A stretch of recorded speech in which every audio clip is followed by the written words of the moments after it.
An email was just sent to all of your mailboxes explaining that tonight's Simchas Torah celebration has now been transformed from singing and dancing and festivities to a night of learning and togetherness and reflection. Today was also supposed to be a talk about Grandma Faye, my mom's mom, who was a pillar in our lives and whose yurtzeit always comes at the end of Sukkot. So I'd like to start there and just explain to you that Grandma Faye's legacy exists not only in our family, but around the world. Because you see, Grandma Faye worked in the cafeteria of an Orthodox Jewish high school in Chicago called Ida Crown Jewish Academy. And kids knew in the high school that to get extra food, all you had to do was tell Grandma Faye that you were a little bit hungry that day. And Grandma Faye would heave so much food on your plate.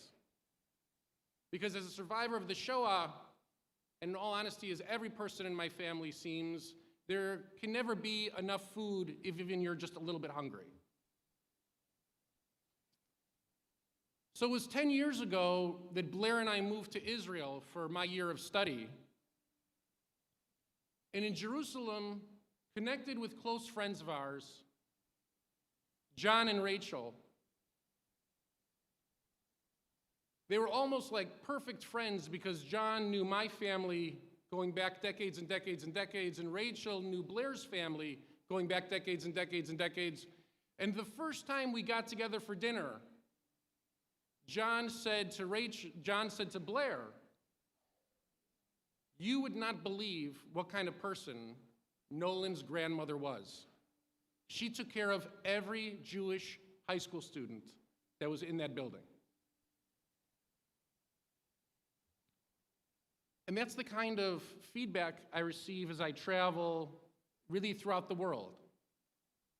Going from Jewish community to community, anybody who touched Grandma Faye, or Grandma Faye touched their lives, I should say, was profoundly impacted. That year we spent many Shabbatot with John and Rachel and their 3 kids. And their 3 kids were in high school and junior high school, and our 2 kids at the time were 5 and 2. And their son, Hershey, used to spend many hours sitting on the floor playing board games on Shabbos with our 2-year-old Simon. And you have to be a really good-natured junior high school boy to want to spend time with a 2-year-old who wants the same card from the same board game, wants the same turn over and over again, wants to roll the dice whether it's his turn or your turn. You have to be a really good-natured junior high school kid if you're willing to play that game over and over. Grandma Faye brought to Hershey and all of John and Rachel's kids into our lives. And so it shouldn't be as a surprise to any of us that one of our first text messages this morning was to Rachel and John saying that we miss you, we love you, and we hope that everyone is safe and well. But it should be a surprise. We should stop for a moment and think about why Blair is sitting at home crying right now. Because their response back was that Hershey is missing. You see, Hershey was discharged from Tzahal just months ago, and he was at a music festival in the South, which is where they think that the attacks began. Young people ran for their lives, dropped their cell phones or left their cell phones in their tent. Hamas claims that people were abducted. There are reports that people fought. And many, many people are missing. And the reason I'm telling you this story is because every single text message and WhatsApp message we sent this morning came back with palpable pain. And that pain should be felt throughout the entire Jewish world. In an ideal world, the pain should be felt everywhere. At a very basic level, what we do on Simchas Torah is we celebrate the tradition of reading the Torah parsha by parsha together as a people. Whether you live in Jerusalem or London,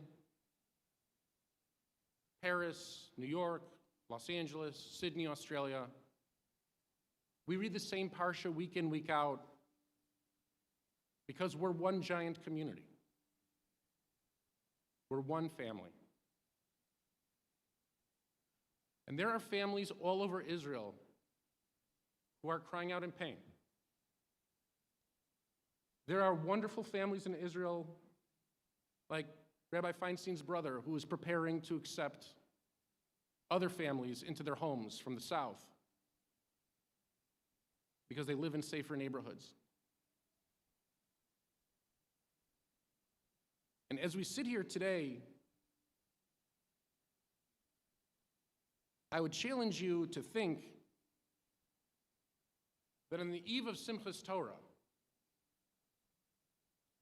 every single Jewish person who's been murdered, teen and child who's been abducted or gone missing,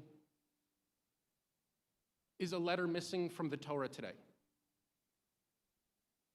Tonight, the Torah lays pasul. In some way, it lays before us compromised in a way that it has not laid in a long, long time. Those families send messages to everyone they know, looking that if you get a message on your phone, and it be from his phone, no matter what the message is, to please relay it immediately to his parents. From the worst message to the best message, they say, please copy and paste it so that they can see and hand it to authorities. There are families in Israel who are waiting by their phone because they're about to get calls about families that they're going to accept. How many people, what kind of burden or cost is not their responsibility, frankly. It should be ours. And it begs the question, what else is our responsibility? There are times when we make Shabbat holy by sitting in a room quietly with our phones off and connecting to our people's story by reading holy texts. There are times when we must mikadesh et HaShabbat, when we must sanctify the Shabbos by turning on our phones.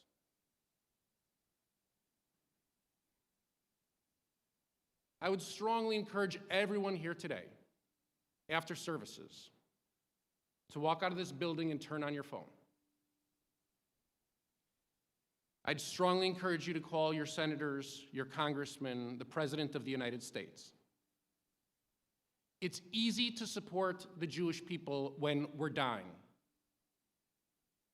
The world has become very good at that through the generations.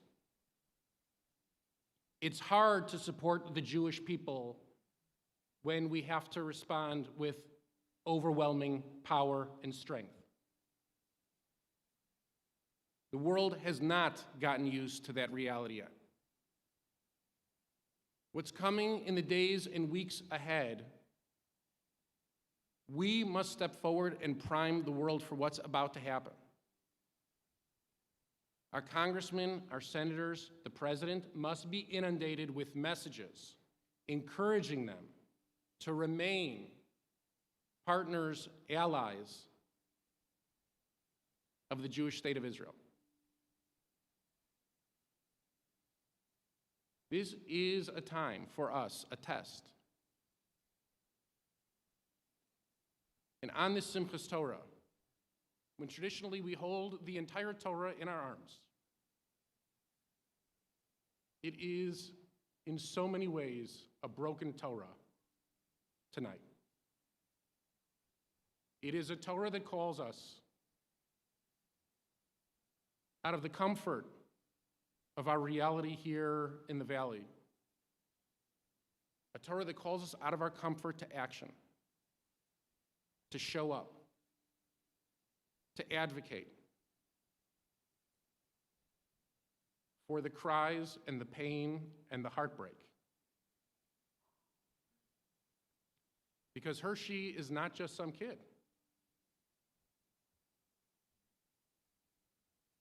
He's John's son, who was fed by Grandma Faye. And there's so many of us in this room who have family connections to Israel. There are people in this room who have family serving right now in the IDF. And the reason why that is because Israel's different than all the other countries in the world for us. Israel is family. Israel is family. And it's time right now. Our family needs us. So we're going to read Torah, and we're going to say Musaf and Yizkor, and then we're going to have Kiddush, sponsored in memory of Grandma Faye, others. And then I hope and pray that we walk out of this building. We take to the phones, and we take to our emails, and we take to so many other communications. We take to social media and put Israeli flags all over our social media pages so that there's never a doubt in anyone's mind that in our circles, we stand with Israel. There are days when nuance and conversation and debate is called for. And there are days when it's totally inappropriate. Today is a day of solidarity, of strength, of unity. Today's a day for carrying the holy tablets, both broken and whole, and knowing that on the other side of whatever is about to unfold, we'll once again be able to show up and hold our brothers and sisters in our arms in Israel and tell them we did all that we could to help support you. We called everybody we could. We made every donation that we could. We showed up in every way possible that we could. And God willing, I'll let you know one day when we know that Hershey is all right. The Torah reading begins on page 1074.